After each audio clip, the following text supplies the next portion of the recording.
Boa tarde, pessoal, tudo bem? Bom, para quem não lembra ou não sabe, hoje a entrevista vai ser com o Rodolfo Riscalha, cavaleiro da Paralimpíada, e que vai tentar, teoricamente, aí a vaga para Tóquio 2021. Ele já entrou, eu vou dar um tempinho pro pessoal entrar. Lembrando que amanhã a gente deve ter entrevista com o Martin Fuchs, eu já mandei uma mensagem para ele confirmando. E na semana que vem, eu até vi que ele entrou aí, Felipe Vila Rosa, Felipe Amaral, vamos tentar organizar para a gente fazer nosso papo semana que vem. Eu não tenho uma agenda fechada semana que vem, minha agenda semana que vem ficou super zoneada. Eu sei que agora também vai ter o Boteco do Marins na live do Yuri Conde Garcia, mas acabou que esse horário que eu tinha combinado com o Rodolfo, então infelizmente vai bater aí as duas lives. Mas acho que faz parte também, não tem problema. Por sorte, hoje as nossas lives ficam todas salvas no IGTV, no canal do Pismo. Então a gente tem como assistir depois para quem não puder e não quiser perder nada, tá bom? Eu vou convidar aqui o Rodolfo e a gente começa o papo.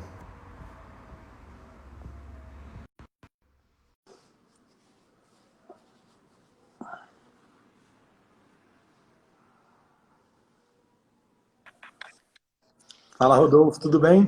Tudo bem, e você? Tudo ótimo. Primeiro, acho que brigadão aí por aceitar fazer a live tão tarde, né? Aí para você já deve ser o quê? Umas 11 horas da noite? São 11 agora, mas não tem problema. Então tá bom. Rodolfo, primeiro de tudo, eu queria.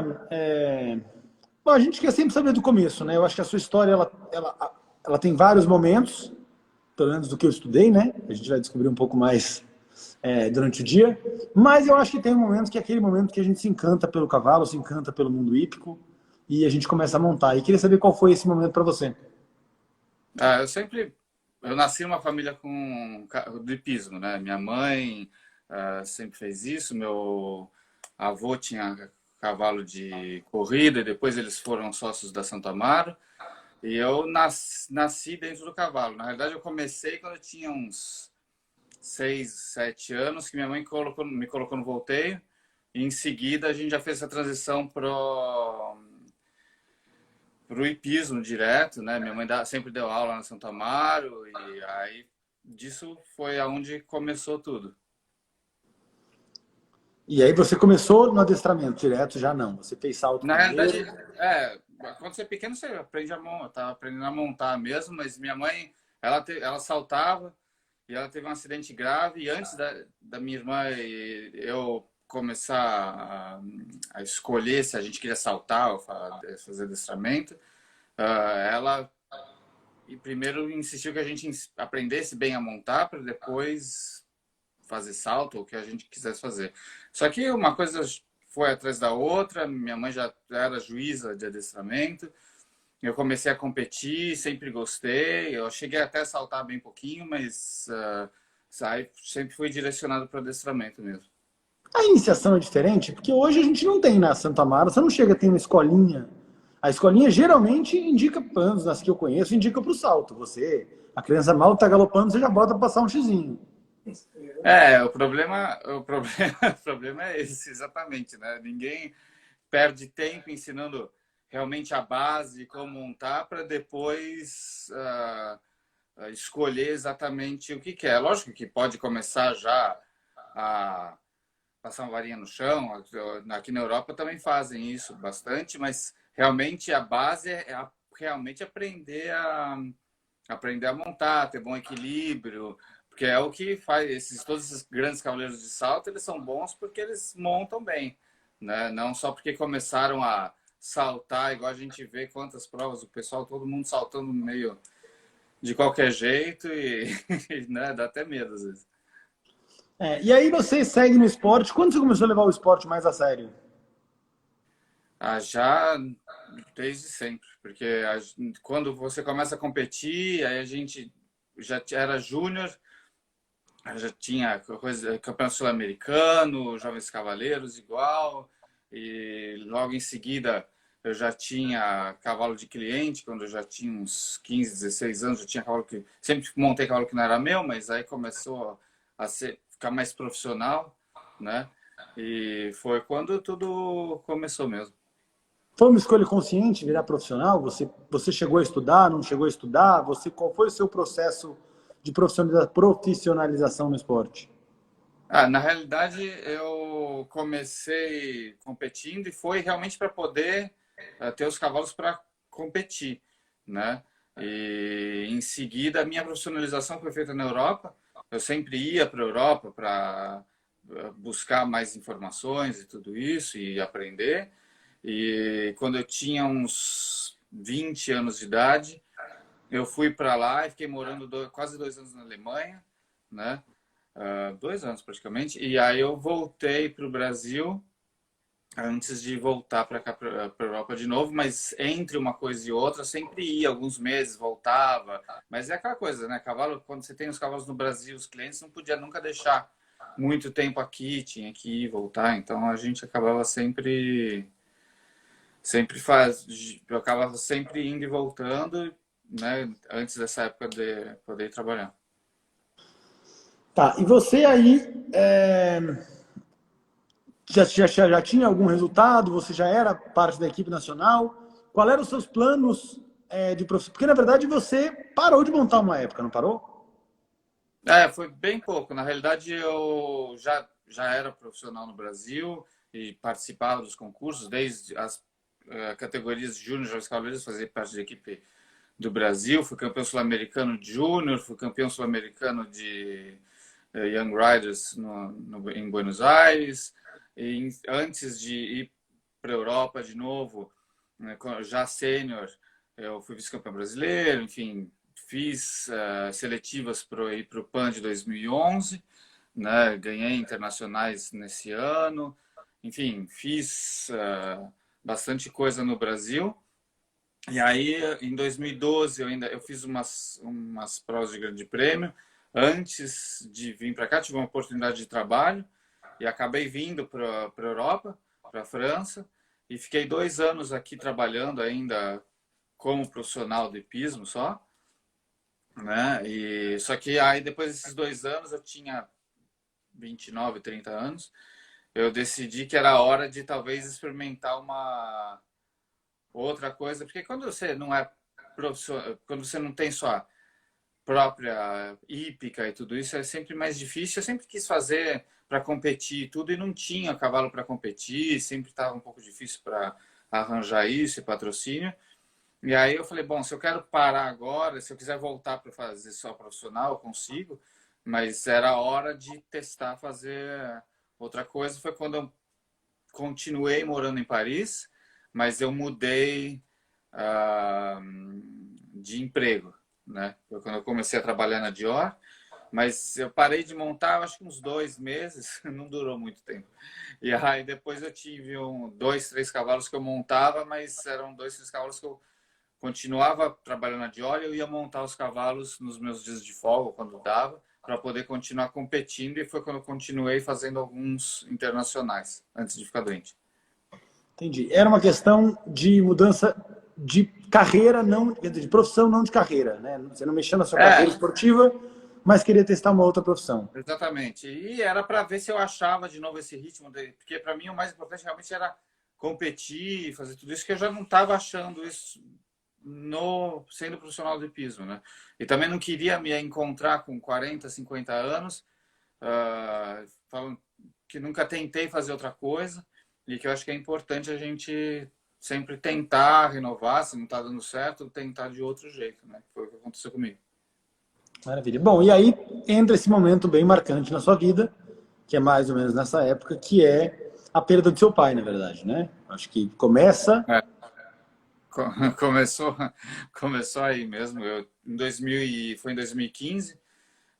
Eu fui até de férias para o Brasil em começo de julho. Fiquei 2 semanas no Brasil. Voltei. Na semana que eu voltei, meu pai entrou no hospital. Eu já tinha voltado para cá. E na época ele entrou no hospital, só que eu estava renovando o meu visto, eu tinha que pegar minha carteirinha para poder voltar para o Brasil, não tinha passagem, enfim, foi meio correria. E eu demorei mais uns...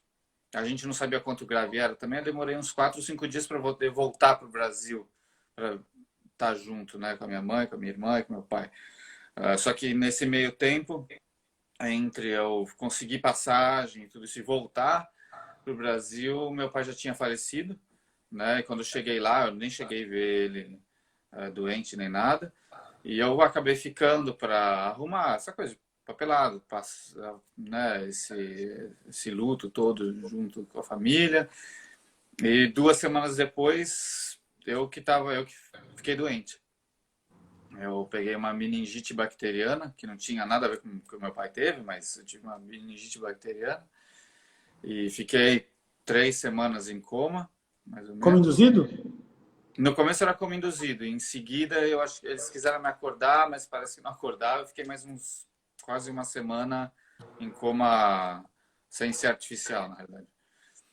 E aí, na hora que eu acordei, acordei com as sequelas, né, da septicemia, na realidade, que a meningite ela passou, eles curaram, só que tem essa septicemia, que são os vasos sanguíneos que fecham, e que minhas extremidades, as pernas, os pés e minhas mãos, eles estavam bem sofridos, assim, né? Eles já tinham...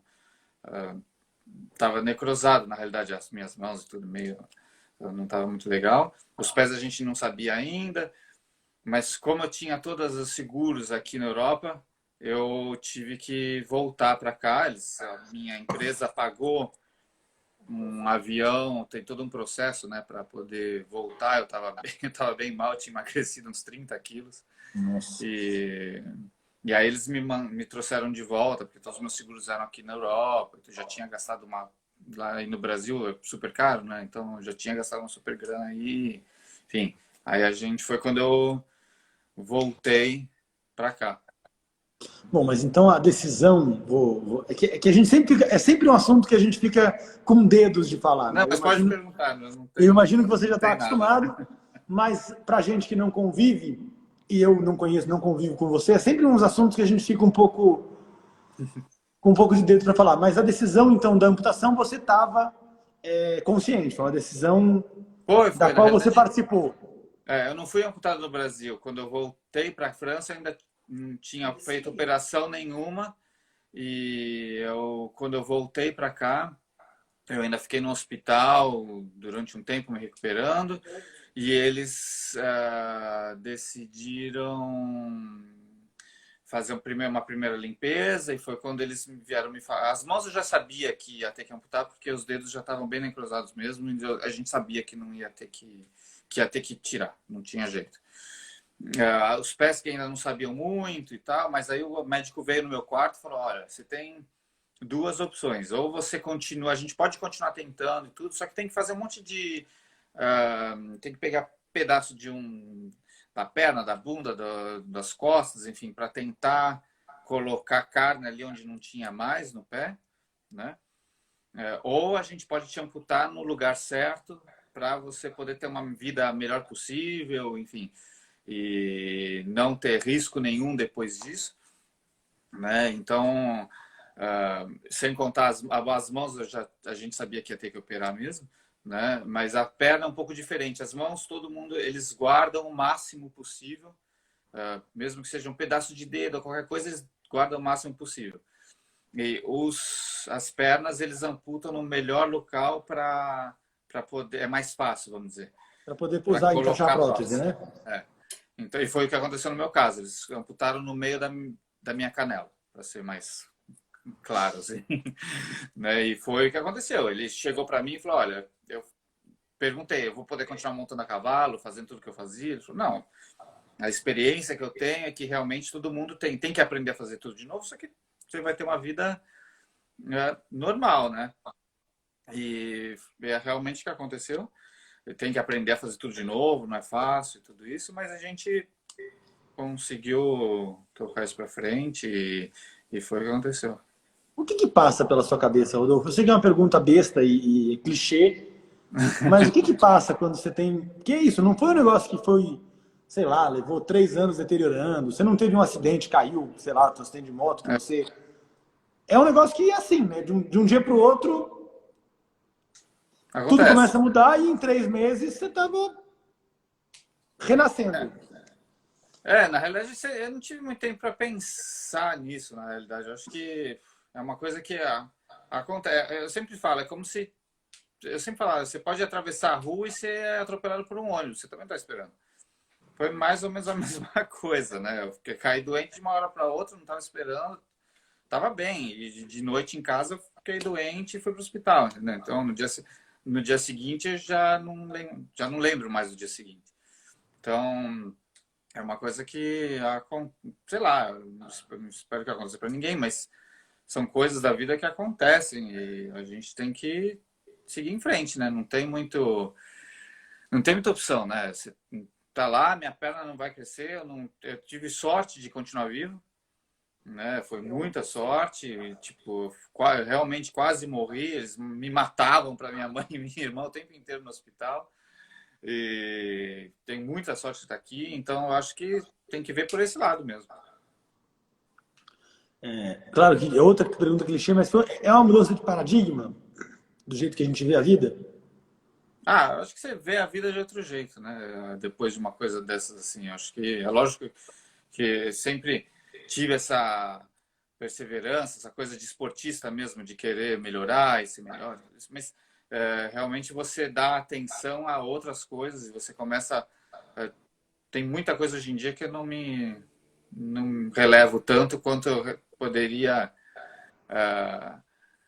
relevar antes, né? Então, eu acho que hoje em dia eu levo as coisas tudo mais numa boa. Eu quero muita coisa ainda, mas eu penso diferente, com certeza. Bom, você disse que já perguntou direto para o médico quando se você poderia voltar a montar. Foi a Quanto, primeira. né? Quanto tempo levou para você voltar para uma cela? E como foi a experiência? Porque acho que É, eu, completamente diferente, né? A gente. Pô, é lógico que quando te falam, você vai amputar, não sei o que, já numa coisa normal, sem você montar e tudo isso, já é meio punk, né?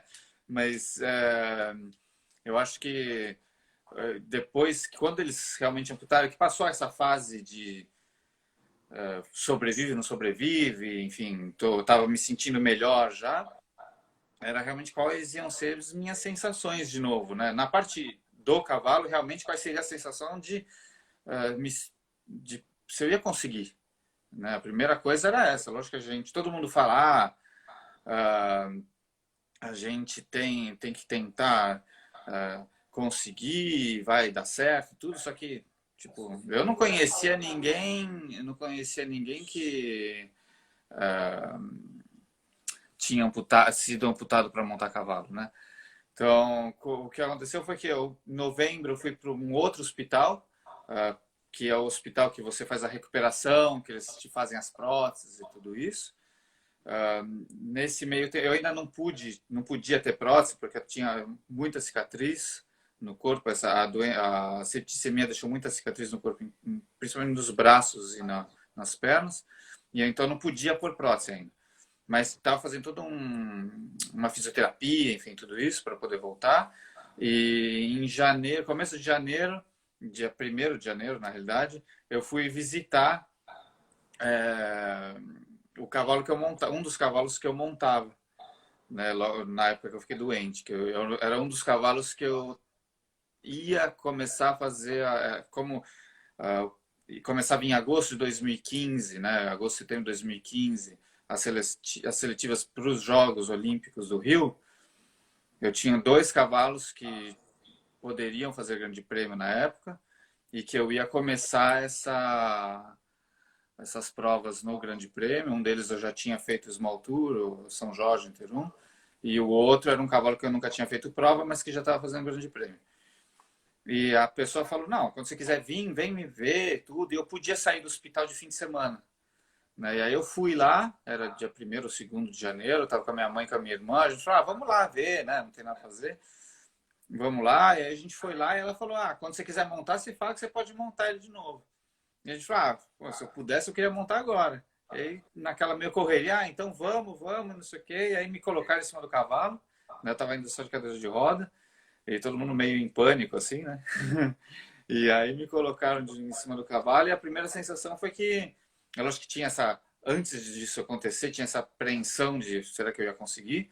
mas na hora que eu sentei em cima do cavalo, na hora que eu sentei, eu senti que dava, que era possível. É lógico que aprendi um monte depois disso, de adaptações e tudo isso, mas na hora eu senti que dava.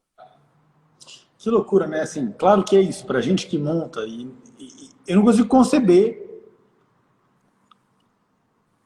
a sensação ou imaginar qual a mecânica, como muda a mecânica. É que, na realidade, eu tive duas sortes no meu acidente todo. Foi que eu guardei meus joelhos, né? Os joelhos são meus, e eu sou amputado no meio da canela. E toda a minha parte abdominal, as costas, tudo isso, elas ficaram iguais. Então, na hora que eu subi em cima do cavalo e que realmente eu senti que é dali que vem o nosso equilíbrio e tudo isso quando você monta, a sensação que eu tive, na realidade, é que é como se eu estivesse montando sem estribo, né? Lógico que o cavalo não sentia nada embaixo, mas a sensação é exatamente essa. É como se você estivesse montando sem estribo, porque não tem apoio nenhum, né? Então, foi essa, né? Faz algum sentido. É, E aí, algum tempo depois, você coloca as próteses e volta a montar com a prótese. Existe um processo isso. também de adaptação? Ah, tem. Na realidade, foi tudo meio correndo, né? Porque em janeiro mesmo eu me pus na cabeça que eu ia para o Rio de todo jeito. É, e e aí a gente fica naquela correria, como que faz e tudo. Então, a primeira coisa que eu fiz foi, até vi que ela está no live, foi entrar em contato com a Marcela Parsons, que é a diretora do ParaQuest da CBH, né, e que ajudou a gente bastante em saber como fazer, porque na realidade, lógico que eu já sabia do ParaQuest tudo, só que a gente nunca tinha participado. E aí eu liguei para ela, falei com, na época era o Betão, o presidente da CBH, e falei com os dois, falei, olha, eu quero fazer e eu quero tentar. É lógico, todo mundo me pegava meio por um louco, porque ainda estava no hospital, ainda nem andava, enfim. Mas ela explicou, ó, você tem que fazer, tem que ver o fisioterapeuta que pela FEI, né, tem toda uma coisa a fazer, ele tem que te avaliar. Eu fui avaliado, né, para ver em que grau eu me encaixava, né? E nessa parte assim, eu ainda não tinha prótese, mas para eles não tem problema, porque eles não me veem a cavalo. E aí nessa hora a gente foi meio que correndo atrás de tudo e vendo o que ia acontecer, né? E eu só comecei a montar com as próteses na realidade em março. Em março. Porque foi quando eu comecei a poder usar a prótese. E em seguida já eu consegui um cavalo de uma amiga minha aqui da França, que me emprestou o cavalo. E em começo de abril eu tinha a primeira seletiva, né? Era um internacional em Deauville. E eu montei, eu acho que o cavalo umas 4, 5 vezes antes de ir para a prova. E a gente falou, dá, vamos. E foi meio sopetão assim, e a gente foi, né, para Deauville, exatamente. E aí a gente foi para Deauville, que era a primeira, e foi, para mim, é lógico que foi, todo mundo ficou emocionado, porque é a primeira prova, tudo isso, mas essa coisa de montar com a prótese é toda uma adaptação mesmo, né? Eu aprendi muito desde lá, mudei de prótese, hoje em dia eu tenho prótese só para montar cavalo, enfim, tem toda uma adaptação para ter o melhor resultado possível, né? Existe todo um universo, né? Vamos dizer, existe todo um universo por Todo. trás. Não, Eu, absolutamente. Eu acho. E uma coisa que quando eu fui para Deauville na primeira prova do ParaQuest, eu acho que para mim era uma coisa especial, mas a primeira coisa que eu me arrependo muito de não ter feito antes é de ter, como a profissional e como atleta e tudo isso, é ter participado mais e ter realmente gastado tempo indo ver uma prova de ParaQuest. Que é lógico, eu conheci o meu caso em particular e tudo isso, já conheci o Joca, enfim, mas eu nunca tinha ido no internacional desses de ParaQuest, né, só para assistir. E é uma coisa que eu me arrependo de não ter feito antes. Porque os atletas que tem lá é impressionante. Tipo, são muito. Todo mundo tem uma história de superação, enfim, milhares de histórias, mas é impressionante. O pessoal, tipo, tu sela o próprio cavalo, vai atrás das coisas, todo mundo quer ganhar. E como atleta, como qualquer outro esporte que hoje em dia todo mundo sabe, né? No Paralímpico, a gente que chega no alto nível, a gente quer ganhar. Então, ter uma perna a mais ou uma a menos e ter um, né, um braço a mais ou não, ou estar tá numa cadeira de roda, não importa. A gente quer ir lá para poder ganhar. E foi isso que eu vi. Né? Ninguém reclama de nada. Se reclama, reclama de julgamentos, de coisas que todo mundo reclama normal. Assim. Então, Normal. isso foi demais. Rodolfo, eu vou entrar um pouquinho no assunto do paraequestre, porque é exatamente isso. É um universo completamente à parte, infelizmente, ou a gente não tem, pelo menos no Brasil, não tem a prova do paraequestre. Se ela acontece, e eu nunca vi, e deve ter com certeza, mas ela nunca é dentro de uma grande competição. A gente não tem esses. Vou dizer o termo que não está correto, que é de apresentação. Que hoje, acho que hoje em dia, no Brasil, realmente, a CBH e o CPB, que é o Comitê Paralímpico Brasileiro, estão começando a fazer um super trabalho, já fazem há muitos anos, de ter mais gente, né? É uma coisa que a gente precisa de mais atletas, porque no Brasil tem muita essa ideia de só pode fazer paraequestre quem é de ecoterapia. E não é. Se você vê aqui na Europa, tem uns caras que são... Nós somos divididos em 5 graus, né? E com mais deficiência ao menos deficiente. O menos deficiente é grau 5, o que tem mais deficiência é o grau 1. E o problema maior que a gente tem é não ter essa visibilidade, né, junto com outros esportes, mas hoje em dia, aqui na Europa, pelo menos, tem alguns concursos que estão fazendo, né? Tem bastante. No Brasil, a gente não tem tantos atletas porque custa caro, porque não tem cavalo, enfim. Então, como são poucos atletas, é difícil você colocar junto com um concurso de adestramento, por exemplo, né? Que seria o mais óbvio. Eu sei que em São Paulo estão começando a fazer, tá começando a ter mais e mais, né? Mas é uma coisa que o hipismo em si a gente sabe como é, mesmo o próprio adestramento no Brasil quase não tem. Então, é uma coisa de ter mais gente e para ter mais visibilidade. Mas eu acho que é uma coisa realmente de uma cultura, né? Principalmente no Brasil, as pessoas às vezes têm vergonha de falar que tem uma deficiência. Tem gente aqui na Europa que eles fazem paraequestre, o cara é porque ele tem 3 dedos a menos, entendeu? Ou tem uns do grau 5 que você nem sabe o que eles têm ou não têm. Eles falam, tem uma artrose na mão, não sei o quê. É grau 5, né? Então, a gente tem essa coisa de falar, não, eu tenho um problema, não vou falar para ninguém, não, vou fazer paraequestre, pô, e não tem nada a ver. Você vem aqui na Europa, os cavalos que fazem o esporte aqui são realmente de nível olímpico, que tanto é que os meus mesmos, eu tenho sorte de ter 2 bons cavalos, e eu entro em prova de adestramento clássico válido, né, que a gente fala, e eu estou sempre classificando. Então, não é uma questão de ter uma deficiência ou não, é de você se aceitar também, né, e ter mais essa visibilidade. Existe o estigma, né? Eu acho que é a palavra que funciona muito bem é estigma, o estigma do coitadinho. A Marcela está até falando, então é que precisa investir muito mais na ecoterapia, etc. Não tem essa cultura. E a pergunta é essa, porque a gente tem essa visão da ecoterapia como uma terapia, não como um esporte.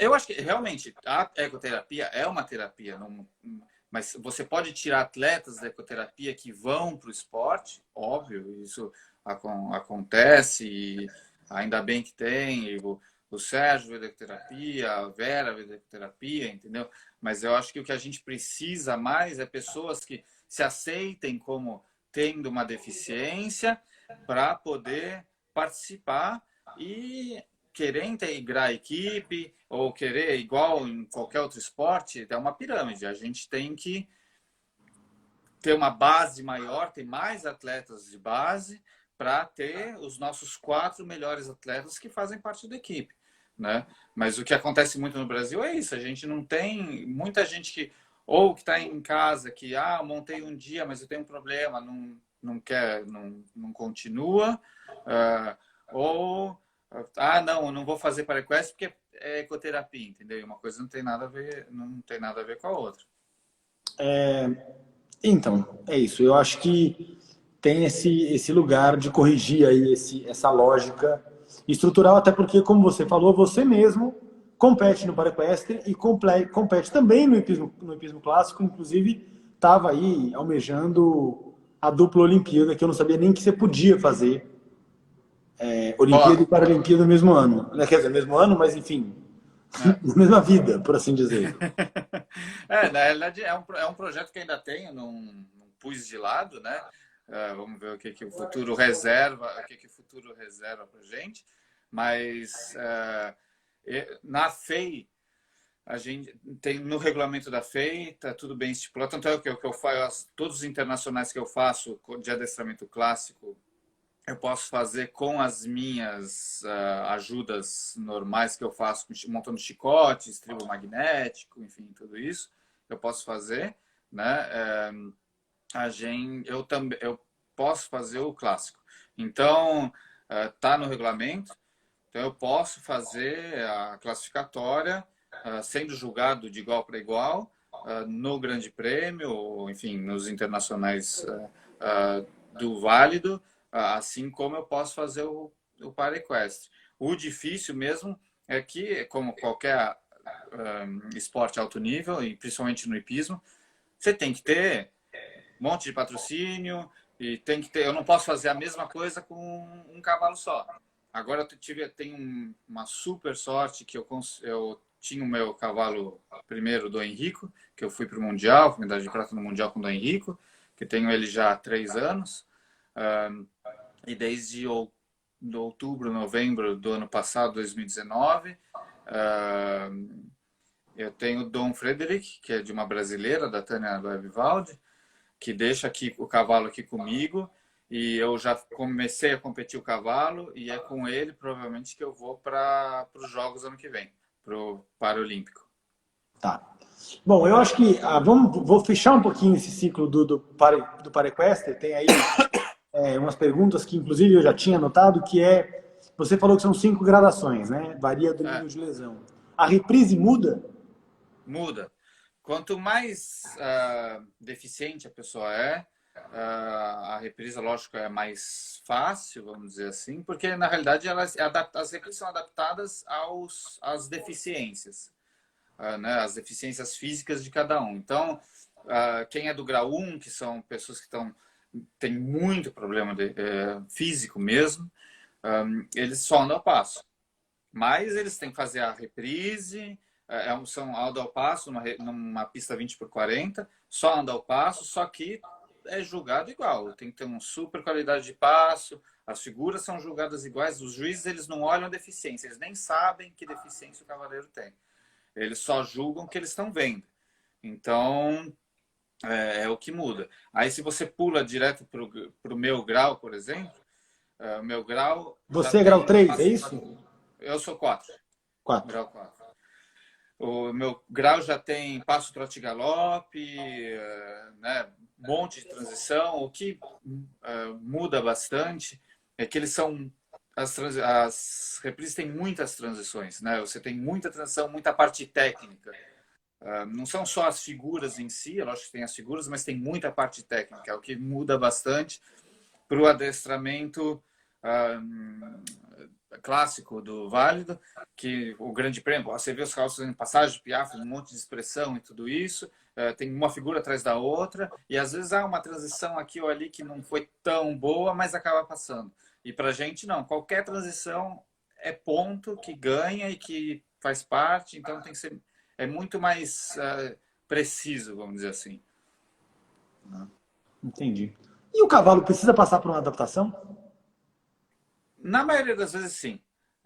Os meus, por exemplo, os meus 3 cavalos que eu competia e que mais montei, o cavalo ele tem que ter ele tem que ser adaptável, assim, sabe? Ele tem que se adaptar à deficiência, né? No meu caso, eu não tenho tanta força de perna, né? Eu consigo dar ajudas de perna com a parte de baixo da perna, mas eu não tenho força na parte de baixo da perna como eu tinha antes. Então, o cavalo tem que se adaptar à A minha montada. sutileza. Ele tem que ser muito mais leve de perna e ele tem que se adaptar. Eu, por exemplo, eu tenho minhas rédeas, eu monto com pulso, né? Eu tenho minhas rédeas com alça. Então, eu ponho a mão dentro da alça e é lógico que ela sai fácil. Se eu caio, por exemplo, eu não fico preso na rédea. Nada é preso. Só que na hora da reprise, se eu faço o passo alongado, que normalmente o cavalo tem que esticar um pouco o pescoço, mantendo contato, eu tenho que ir para frente com o meu corpo, né? Não tenho tempo de soltar a rédea, pegar a rédea de volta, enfim. Então eu tenho que pôr o meu corpo para frente. No começo, o Dom Henrique, meu primeiro cavalo, ele não aceitava muito isso. Eu ainda soltava a rédea, pegava a rédea, só que era uma correria e era aquela coisa meio no meio da reprise e que depois ele começou a se adaptar. Hoje em dia, por exemplo, o Dom Frederic se adaptou muito mais rápido, né? Mas tem sempre um período de adaptação. O cavalo tem que se adaptar e é lógico que um cavalo para um grau mais baixo, que só vai andar ao passo, tudo isso, além da parte de segurança, que tem que ser um cavalo que, né, que aceite tudo isso, ele tem que aceitar inúmeras outras ajudas. Uma pessoa que está de cadeira de roda, por exemplo, ele tem que aceitar os dois chicotes, enfim, aceitar ficar parado na hora de montar, por exemplo, que, né, você vai colocar uma pessoa que está na cadeira de roda em cima do cavalo, ele não vai conseguir sozinho, então tem que ficar lá quietinho para poder montar, né? Não só na reprise, mas também todo o entorno. Eu fico tentando imaginar, eu acho muito louco, porque você falou do caso das rédeas, é muito na nossa cabeça de cavaleiro, sempre tem a coisa do dedilha. É, Né? Você não tem mais o dedilha. essa coisa de descontrair, eu consigo descontrair, mas de outra maneira, né? Então, é uma coisa de você ter esse feeling também, aí é o que muda na alta performance, é o que vai mudar. É você poder se adaptar à sua deficiência e conseguir fazer com que essa deficiência não interfira na sua montada no que as pessoas estão vendo, né? Tanto é que quando eu faço prova hoje em dia sou mais conhecido e no circuito e tudo isso, então as pessoas já sabem, mas no começo eles me conheciam de antes, mas tinha muita gente que nem sabia o que tinha acontecido, enfim, tudo isso, e não sabia ou muita gente que vê hoje em dia, quando eu estou de culote e bota, não dá realmente para ver. E, então, muita gente não sabe que eu não tenho que as minhas duas pernas são amputadas, entendeu? Vem as rédeas, mas mesmo assim vem quando prestam atenção, porque dá para ver as rédeas com as alças e tudo, mas as pernas é uma segunda coisa. Muita gente vem para mim, não, eu achava que era só a ré, só suas mãos, né? Então tem essa coisa toda. Massa. Bom, aí voltando para a sua história de vida, porque eu quis abrir esse espaço, porque é um esporte que a gente conhece pouco, a gente não fala muito dele. Eu acho que é importante a gente criar conteúdo, né? Eu tenho batido sempre na tecla de a live, para mim, ela tem que ser formação de conteúdo. Aí voltando, você, saiu do hospital, 2 meses depois, saiu do hospital não, ainda no hospital você foi, montou pela primeira vez, achou que dava, em 3 meses você foi fazer as próteses, não é isso? Foi. Eu ainda tava na fase de recuperação, eu não tinha saído oficialmente do hospital e eu comecei a fazer as seletivas, né? Então, as 2 primeiras seletivas eu ainda estava nesse hospital de recuperação das próteses e tudo isso, e os médicos não queriam, quando eu comecei a treinar, os médicos não queriam, lógico, não queriam deixar eu sair, enfim. E aí eu falei, eu vou fazer, né? Então eu disse, não, tudo bem, então a gente vai deixar você sair, mas porque eu na realidade só saí do hospital em maio, né? Mas, Maio de não foi agosto, não é 2016. isso? Setembro nosso, começo de setembro, né?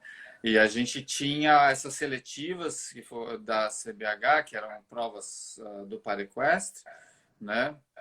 E eu tinha acabado de chegar, tinha outras pessoas na equipe já, que estava todo mundo tentando uma vaga. E eu, a primeira prova já foi super bem, aí foi melhorando, né? Aos Isso poucos. já com Dom Henrico? Não, era um outro cavalo chamado Varrene, que foi o cavalo que eu fiz o Rio. Entendi. O cavalo que eu fiz o Rio é um cavalo de uma amiga minha, que eu conheci ela aqui na França, onde eu trabalhava, onde eu treinava antes. E a gente falando no telefone, eu ainda estava no hospital, eu estava com essa vontade de fazer os jogos, só que não tinha cavalo e ninguém queria. Mesmo os cavalos que eu montava antes, as pessoas ficavam meio. Até hoje o pessoal fica meio assim, né? De me ceder um cavalo, deixar um cavalo para mim montar, hoje, um pouco menos hoje em dia, mas mesmo assim tem sempre essa reticência de falar, putz, eu vou colocar o cara lá em cima, o cavalo faz alguma coisa, ele cai, a culpa é minha, né? Então, tinha ainda mais eu que ainda estava no hospital. Então ninguém queria, eles não queriam essa responsabilidade. E ela foi super gente boa, ela virou para mim e falou, não, eu te empresto, eu já conheci o cavalo dela, te empresto o Varenne, se você quiser, vem aqui em casa, ela tem o cavalo na casa dela, vem aqui em casa, a gente testa. Se der certo, eu te empresto o cavalo com o maior prazer, é uma pessoa que eu conheço já há bastante tempo. E foi assim, a gente foi lá e foi super bacana, porque o cavalo, eu não estava com a menor forma física, eu não conseguia mal fazer trote elevado, não conseguia sentar, né? Sem fôlego, nada. E ele aceitou, aquela história que a gente falou de aceitar, ele aceitou super bem. O cavalo foi extraordinário, realmente.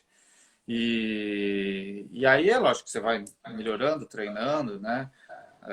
E depois, na hora que eu saí do hospital, eu conseguia treinar mais vezes por semana. E em junho, julho, foi quando saiu a seleção oficial e eu estava dentro da equipe. Então Que espetáculo, hein? foi bem bacana, foi bem especial mesmo. E aí, como é que foi como é que foi o Pan do Rio para você? Os jogos, né? Os Jogos Isso, desculpa, os Paralímpicos. Jogos Rio 2016. Os Jogos Paralímpicos, eles foram só, eu acho que foi melhor experiência da minha vida, eu acho. Né, eu acho que por vários motivos, né? Uma de ter passado por tudo isso e ter chegado lá. Outra de que, como esportista, eu acho que você participar dos Jogos Olímpicos ou Paralímpicos é a coisa que todo mundo quer, assim, com alto nível, você quer poder participar, lógico, ter um bom resultado, mas na fase que eu estava ali, tá participando e tá indo correto, foi realmente extraordinário. É uma coisa que você não esquece nunca mais. A Eric Sportiello está pedindo para você contar um pouquinho da história de superação no Rio. Você emocionou a instalação inteira na inspeção veterinária. Que o cavalo, meu cavalo sofreu bastante com a viagem, né? Tava bem calor no Rio quando a gente chegou e ele passou pelo Bom, no menos Rio um é bem bom. calor, né, Rodolfo? É, mas tava bem calor. Aquela semana que a gente chegou lá, já tinham passado os jogos. Normalmente a gente tem uns 10, 15 dias depois que acabam os Jogos Olímpicos, são os Jogos Paralímpicos. E na hora que a gente chegou lá com os cavalos, o meu cavalo, ele já tinha 17 anos, e aqui estava começando a fazer frio, e chegou lá, estava um super calor, mais de 40 graus, e ele, na viagem, ele cansou muito, e ele passou pelo menos um dia e meio deitado, né? A gente ajudou ele e tudo, mas ele não estava na melhor da forma dele.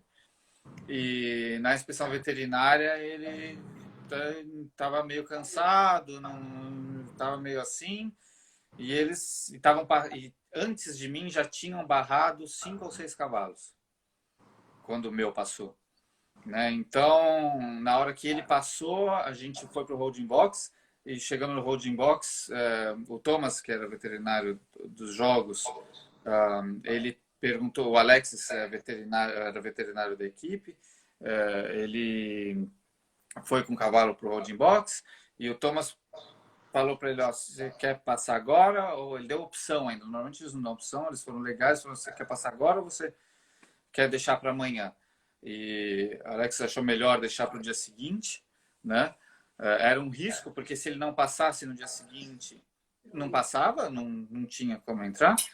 E então o meu cavalo e mais 3 cavalos foram para o dia seguinte, né? E desses 4 cavalos que foram para o dia seguinte, 2 não passaram. E o meu, graças a Deus, passou. Meio não. E um desses que não passou era uma menina que provavelmente ia ter medalha de ouro nos jogos. Ela tinha acabado de ser campeã mundial na Normandia. Nossa. E esse cavalo dela não passou na inspeção veterinária, eles nem deixaram ela entrar. Então o meu ficou naquela coisa, ficou no quase para bom, e os juízes viraram para mim e falaram: olha, se ele tiver uma nuance de estar irregular dentro da pista, a gente vai tocar o sino.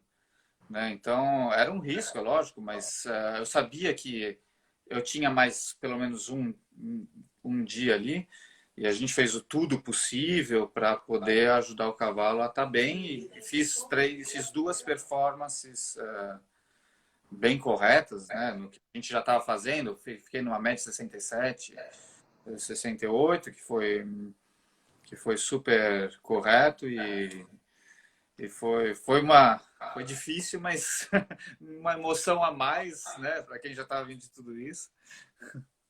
E aí você continuou desenvolvendo carreira e 3 anos depois, 2 anos depois, você tem trial, não é isso? Na realidade, voltando dos jogos, o Varrene foi aposentado, né, porque ele já estava mais cansado, enfim, já tinha feito, o cavalo foi extraordinário comigo, então a gente aposentou o cavalo logo em seguida. Eu fiquei o ano de 2016 meio sem montar depois disso, porque não tinha cavalo.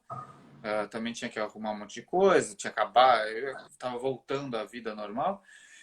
E em 2017 eu consegui, entre 2 coisas, uma égua para montar, mas só durou 2 meses, foi bem pouco tempo. E foi quando eu conheci, nessa época, a Anne-Kathrin Liesenhoff, que é a proprietária do Dom Henrico. E a Anne-Kathrin é uma cavaleira alemã muito conhecida, ela foi campeã olímpica em Seul com a equipe alemã, ela foi medalhista europeia, enfim, ela fez muita coisa.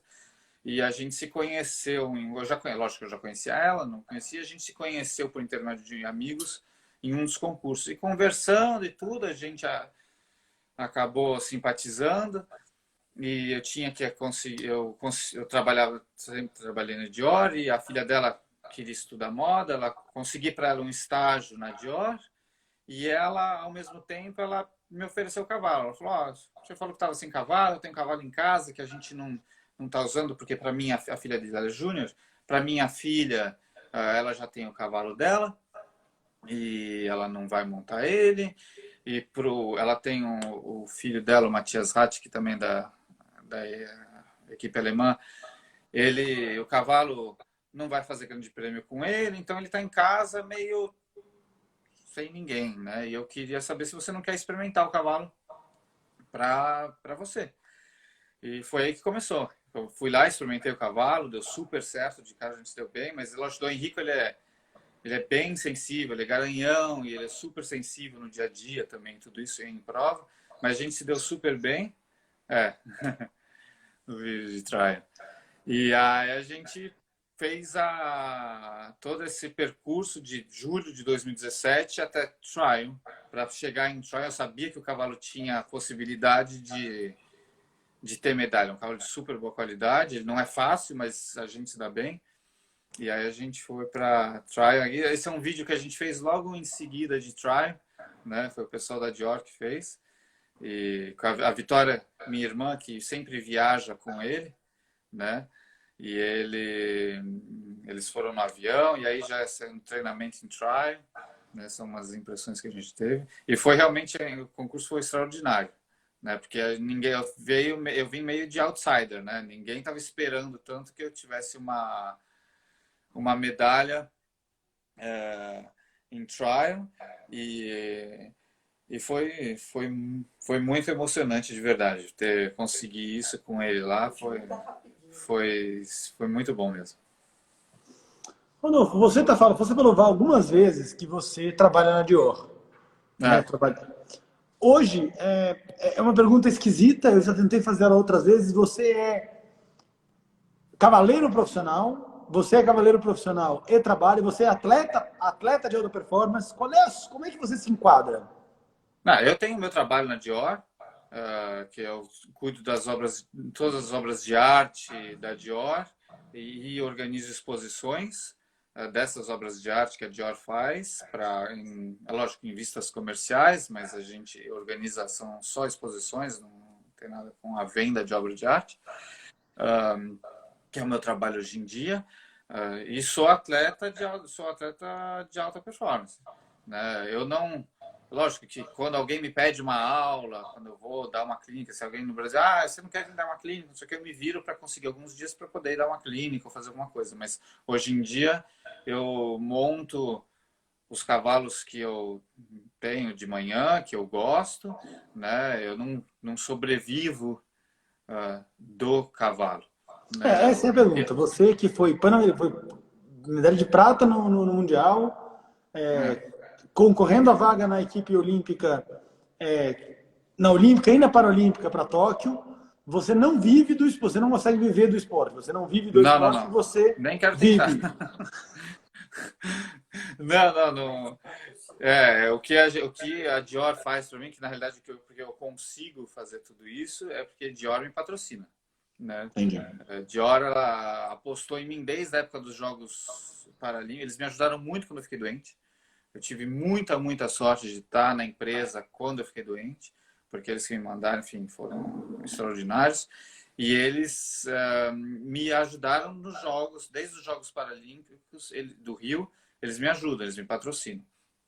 Então, os cavalos, eles não me compram cavalos, cavalos eu tenho que arranjar de outras maneiras, mas eles me pagam as despesas dos cavalos em as provas. A gente tem ajudas extras, que ainda bem que tem ajuda do Comitê Paralímpico Brasileiro, que ajuda a gente, né? Tem ajuda do Ministério, as loterias Caixa, que também ajudam hoje em dia, mas isso tudo veio depois. Na época do Rio, a CBH, por meio da Marcela e do Betão, eles me ajudaram, eles apostaram em mim, porque já me conheciam, tudo me ajudaram também. Né? Mas são ajudas que vêm depois. O patrocínio é sempre difícil. Agora, eu também, na época que eu fiquei atrás de cavalo, ter uma segunda montada, eu consegui achar um cavalo que servia para mim e para a Tânia, que foi a Tânia Loeb que comprou o Dom Frederick, que é o cavalo que provavelmente eu vou para os Jogos de Tóquio. Ele veio e ela confia em mim o treinamento do cavalo, ela monta o cavalo toda vez que ela vem para Paris, né? Ela vem de vez em quando para Paris, ela monta o cavalo, treina comigo, e quando ela não está aqui, o cavalo fica comigo, o treinamento, e ela me cede o cavalo para poder fazer prova, né? Então, são coisas que vão acontecendo, você tem que ir atrás dessas coisas, né? Tem igual o Marcelo está falando, tem a Bolsa Pódio também, que é do Ministério, que hoje em dia nem é mais Ministério do Esporte, enfim, tem toda uma coisa, mas tudo isso ajuda muito, porque sem essas coisas a gente não ia conseguir fazer. Eu tenho minha mãe e minha irmã, mas, por exemplo, hoje em dia eu não consigo pagar um salário para minha mãe que me treina, que normalmente, se eu fosse treinar com qualquer outro treinador que não fosse da minha família, eu ia ter que pagar. Né? Então, eu acho que tudo isso a gente vai conseguindo fazer e se virando como a gente pode, né? Boa. Bom, Rio 2021. Primeiro, assim, tem algumas coisas que eu acho curiosas. Desculpa, exatamente. Tóquio 2021. Mudou. Eu tenho feito essa pergunta várias vezes. Só para te avisar, a gente tem 5 minutos. Se chegar no final, antes de derrubar, eu vou te avisar. A gente fecha a live, abre outra para terminar aí. Tá bom. Só para não correr nenhum risco. Não, na verdade, vamos fazer o seguinte. Eu vou encerrar essa já. Eu abro a outra. E a gente continua para não correr o risco de acabar no meio de um raciocínio, tá bom? Tá bom. Então eu vou encerrar essa aqui e a gente abre outra. Você me chama de volta. Exato.